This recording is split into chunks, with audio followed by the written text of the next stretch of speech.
It's nice to see that you two once again are coming together in the early morning hours, but not so early. Yes. Although, my beloved wants to know why she was up way earlier in the middle of the night.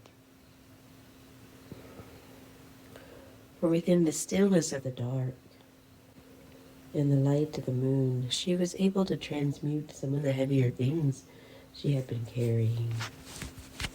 For when she was standing on the grass and allowing the energies to flow through her, she felt the tingling of spirit and what it assisted with, for she needed assistance from the earth and from the grounding to be able to release the things that she was holding that didn't necessarily serve her higher purpose. For there's this constant dusting off that needs to be done for now. Cleansing the aura, cleansing the soul, whatever you would like to call it. What about her lungs? Yes, it is a weak point for her, as it has been most of her whole life, and part of this will resolve when you collapse the timeline at the Serpent Mounds, for it is very old and ancient debris that has sit and settled there, and it is not for her highest ascension to carry that around anymore.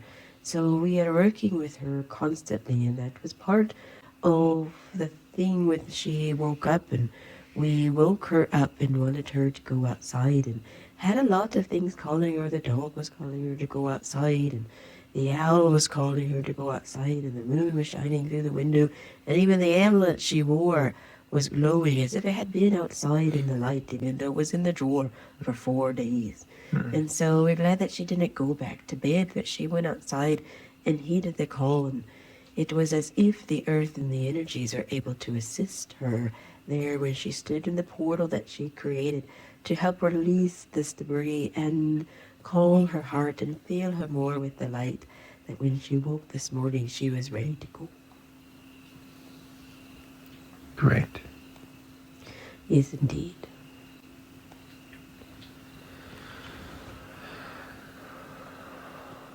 Can we do another guided meditation? Yes, but her dragon here wants to come forward. Okay.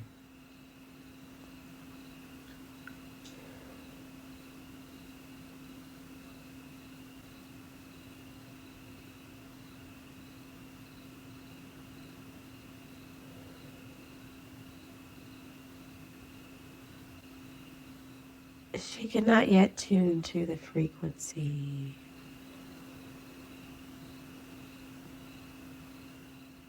of the Dragon Queen just yet.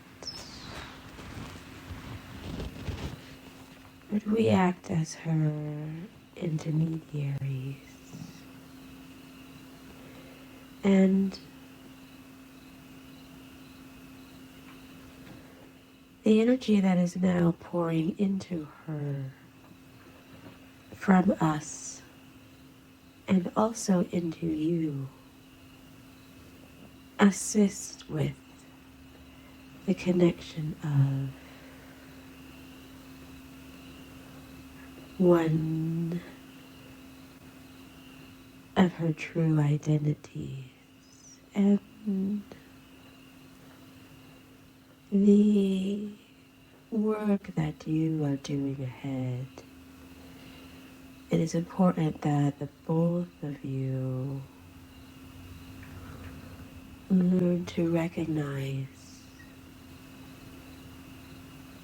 these energies. Tune in.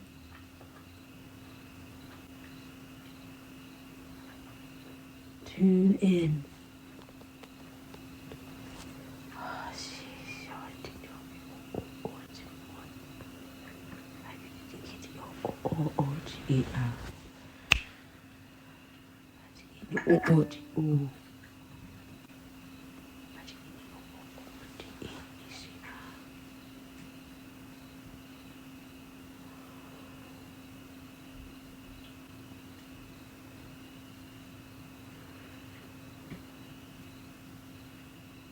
As this dragon energy flows, we wish for you to place a hand upon your heart and hold hands with the other.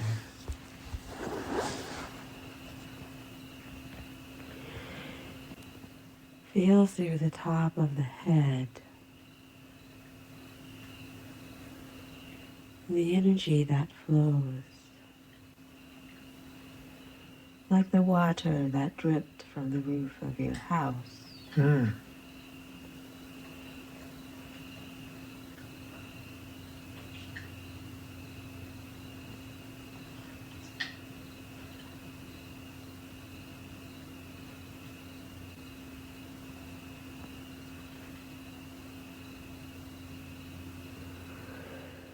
Feel it flow down and around you.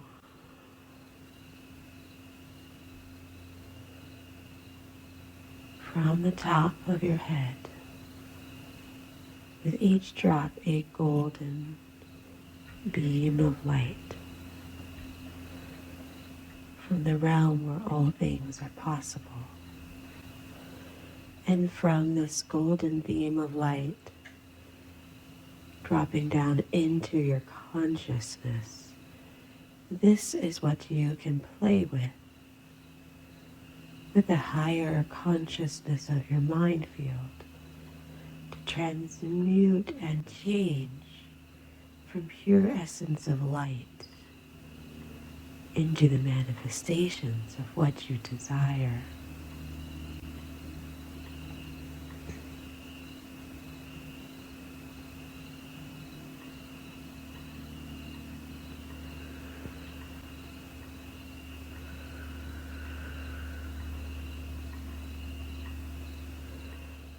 And that pure stream essence flow of light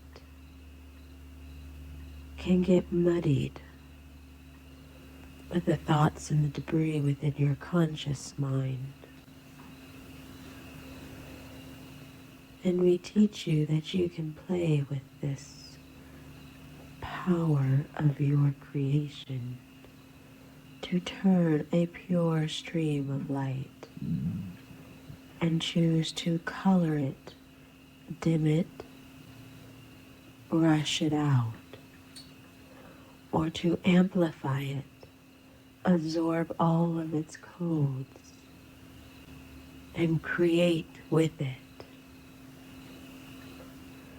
And into your body sphere with the light that goes down into the heart where your light is amplified, your wishes, your dreams, and into the solar plexus, where your light has another opportunity to expand with this soul light coming from the great central sun, from the Creator, and down into the earth where it is manifest.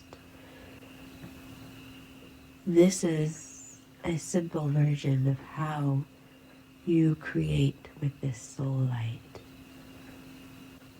Whether you renew or extinguish.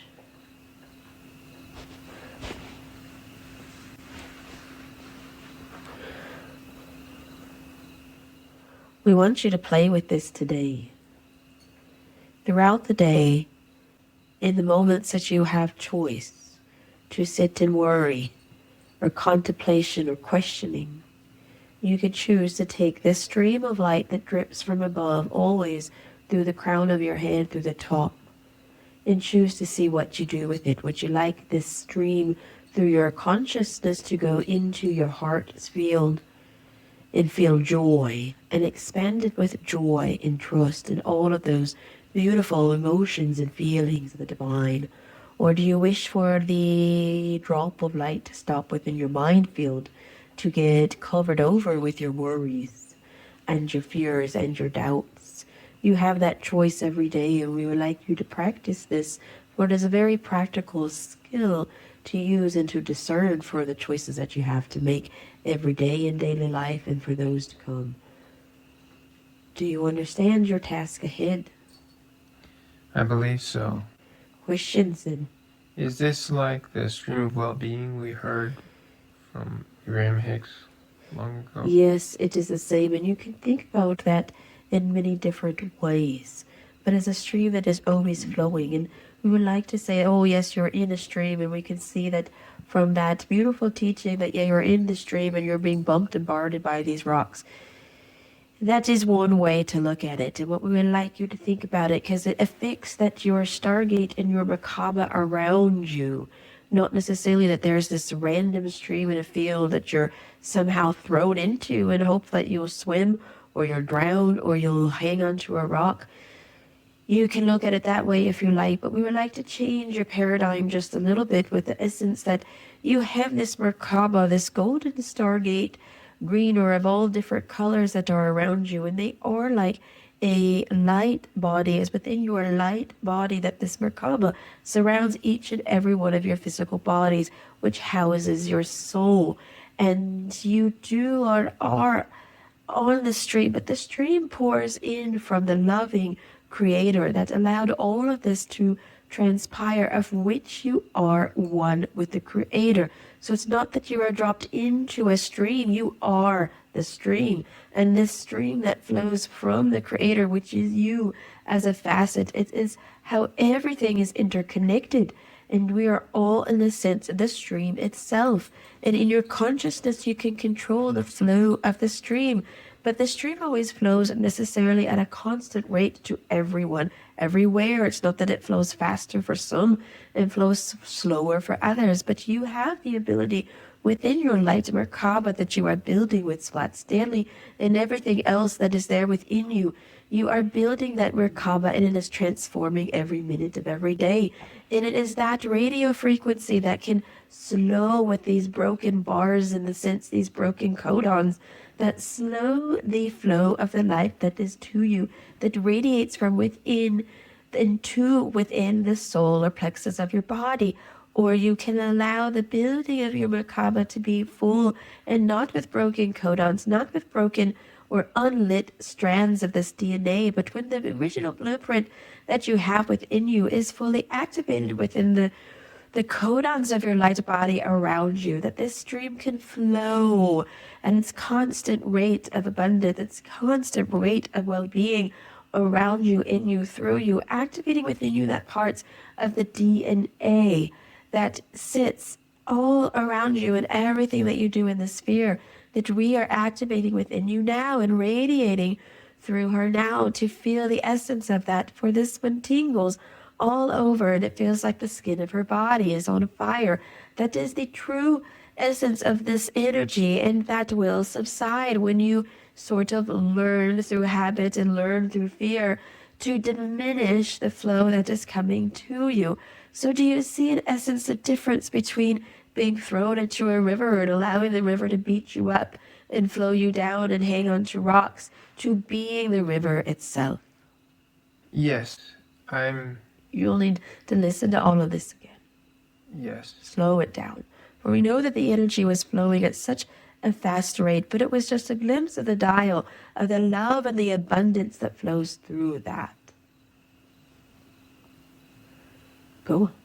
I'm still thinking of the water dripping and the golden light dripping, constantly coming down. That feels more manageable than a stream, but I understand there's a valve. There is no valve. No valve. Okay. I'm thinking in my mind where I can direct it. Feel into your heart. There is no valve on the love of God. How could you put a valve on love? Okay. It drips. If that is what the analogy we gave you yesterday, it drips upon you.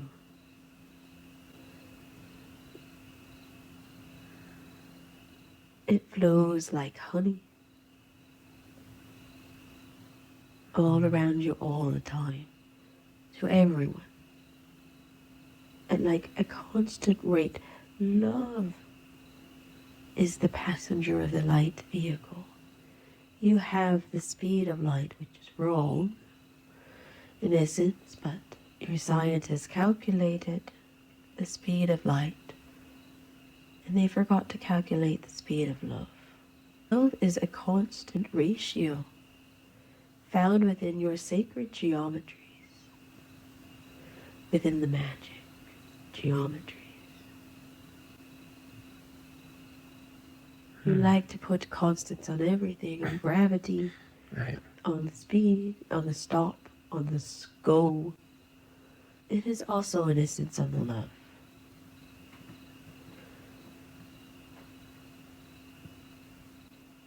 And if you require more love, it's that you're building up to the constant flow of it. And the dampener, or if you wanted to call it a faucet, is not on love, but on your mind and your ability to feel it and perceive it. That's what you're opening. It's part of your cube that you're opening. You're opening to the possibility that there's more inside of you than you think. You can't stop love. You can't diminish it. You only find more of it. And then you realize, oh, my love was diminished only because I found more. But it is on you.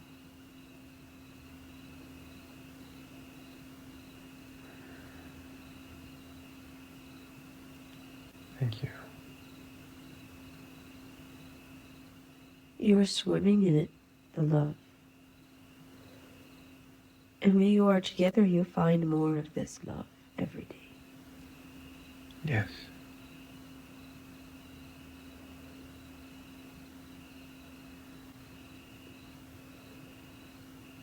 And if you wish to bathe in the drops of the love coming in, you can tune in and feel that now.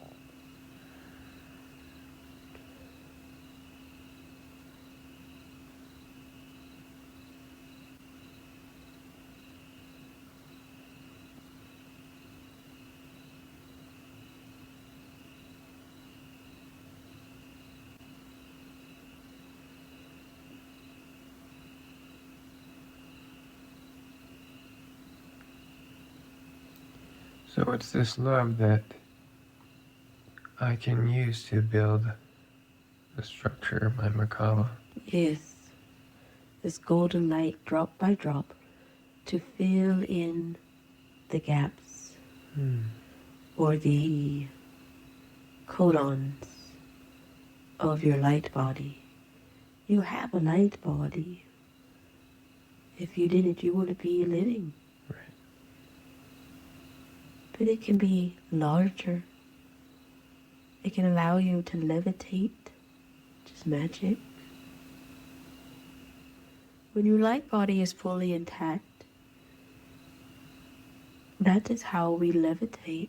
And it looks as if we're floating on the ground, for our light body interacts with the light body of the area that which we stand, whether that be a consciousness of a ship, or the consciousness of a planet, or a realm. And there is no need to walk. It's like the gymnastics of the light body, without hands or feet. When you merge with the apparatus, which is still really all just vibration, Wustika wanted to add some to this. When you think of the apparatus of which you play, is but vibration. It is not real or solid. You lose the resistance your body carries that allows you to feel the hardness and gravitational pull of your surrounding. But as you learn to work with your light body, you can interface with the light body of the equipment, for it is just vibration. And then you begin to float and have ease. Ease on the equipment. Light touch floating over it. That is the potential of what you can do. Yes, I'm looking forward to that. It is not necessarily your muscles that allow you to play. New paradigm shift. Yes, I know I have imagined feeling weightless on the rings, doing different moves that would require lots of strength, but being able to do them because I was almost weightless.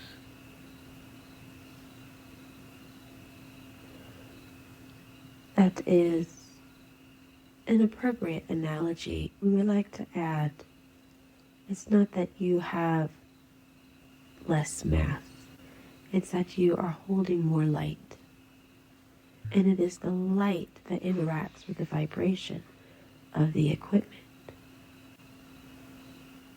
So you do not diminish your weight, but that is a good analogy for your mind considers scales and balances to be the way reality is.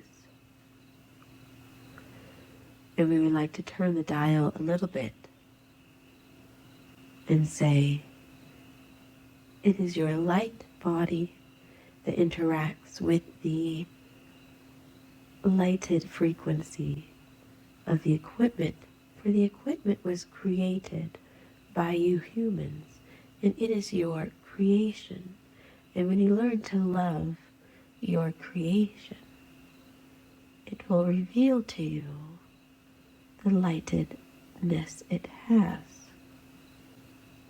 which then you interact with the lightedness you carry. And once again, love there is a key. Is it like the Ark of the Covenant where they put manna in and it weighed less than zero, and so they made the ark very heavy to hold it down?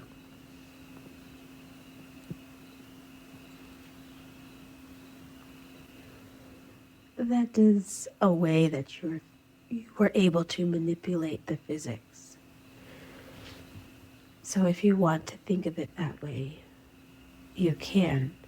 But we wish for you to hear these words again, for there is more meaning into it than that. For when you begin to love your creations, and everything that you interact with is of your creation, even if you were not the one who physically welded things together. When you begin to love your creation, for your creation loves you in return, you interact with the light bodies, the frequency of that creation. And that again turns and interacts with your light body. So it is a zone in which the light makes you float and feel weightless. It is a hard concept for the human mind who is only known matter and is learning to understand and feel frequency. Is that why the right frequencies work? Yes. Would I like to add, you think that's a spoon you're holding? You think that is equipment you're playing on? Oh. You think those are rings you're flying on? It's like the grass. How do you make your grass grow? You love it first. And we see that you do love the equipment. And it will ask you in time to think of it in a different way. Vibrationally, not as just wood and metal and plastic. Think of it, feel it differently. The next time today when you go to practice, take a moment to recognize the drip on your head. Feeling in the light codons of your Merkaba and requesting support to amplify your light body, and then tune in to the light body of the equipment of which you want to put your hands. But don't touch it yet. Tune in and ask in love for your creation to radiate the vibration of the metal, which is of the earth, by the way. It adds a special kick to it if it's not plastic. So allow the metal to seem to you that of the earth and connect with the elements in it, for you are going to learn another new magic trick. And once you're within this meditation zone and you feel your light body radiating from your hands, and you feel the frequency light body of the metal of which you're going to hold,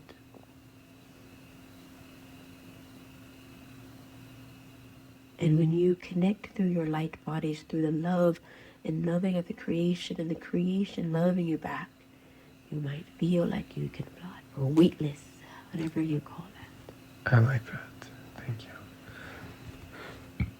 It's within your magic, within the codons of you, to be able to manipulate matter. Not with your muscles, not with your mind, but with your light. So in that context, I'm manipulating myself in space more than I am the matter that I'm holding. Because I move around the equipment. Right? Okay. He's not going to answer that question. Okay. I got it like it was, like, remember those Tesla experiments where he made things fly off the shelf? Yes. By manipulating the light body of it, the electrical charge. He didn't create, like, as far as I know, like a physical mana. He was manipulating the electric energy, the light energy, the vibration of it. But he couldn't control it. It was just like random things he was doing. So I got, like, with that gymnastics for Wustica, it's like weird science. This is the equipment and this is your hand. It's like you're interacting. And, oh wow, this is my creation. I make this, I can tune into what I made. And then when the charge goes back and forth, then you don't even have to touch it. It's like you're melding with the equipment. Like you're melding with the grass. You're making love to it. It's like you're melding with the equipment. Yeah. That's interesting. Thank you. Yeah, thank you.